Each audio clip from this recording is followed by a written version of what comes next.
तुमच्या हिरीचं काम होतं ते झालं का? झालं. हे सगळं बाबा त्यांचंच काम. हा. राम राम अशोकराव. राम राम. राम राम. पर विहिरीकडे बसलाय जीव. काय झालं?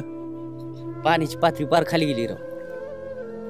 औंधा एवढा पाऊस झाला पण पाणी काय वर आलं नाही बघा अजिबात. आणि आता तर पार कोरडी पडली हिर. आता ह्या पिकांचं आणि जनावरांचं कसं होईल काय कळ नाही बघा.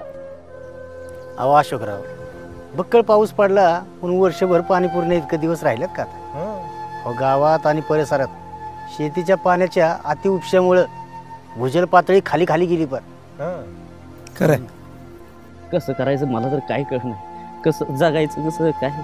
अहो अशोकराव, असं निराश होऊन कसं जमल? गावातील भूजल पातळी वाढावी म्हणून शासनानं पुढाकार घेतलाय.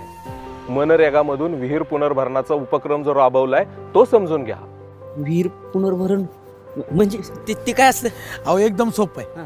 तुम्ही ग्रामपंचायत आणि मनरेगा विभागाशी संपर्क साधा. बर. विहीर पुनर्भरणाचा उपक्रम आहे तो समजून घ्या.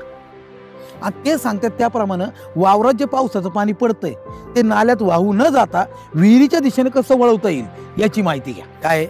विहिरीच्या शेजारी 2 खड्डे खांदायचे. एक आहे तो पाणी साठवण खड्डा, दुसरा गाळण खड्डा. बर. मग काय होईल? पावसाचं पाणी जे पडेल ते गाळ मिश्रित विहिरीत न जाता खड्ड्यातनं गाळून विहिरीत स्वच्छ पाणी जाईल. ही एकदम सोपं आहे की. आता का मला थांबा थांबा, घाई करू नका.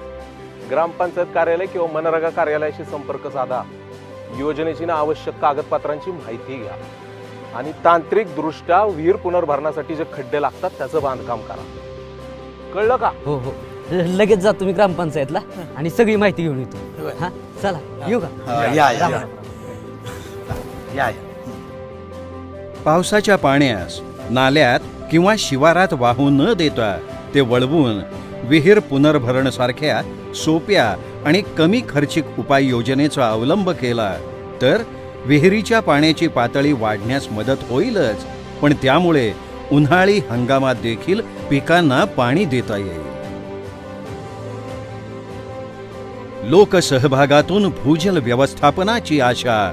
अटल भूजल योजना, जलसमृद्धीची नवी दिशा. भूजल सर्वेक्षण आणि विकास यंत्रणा, पाणी पुरवठा व स्वच्छता विभाग, महाराष्ट्र शासन. टोल फ्री क्रमांक 1800 110 121.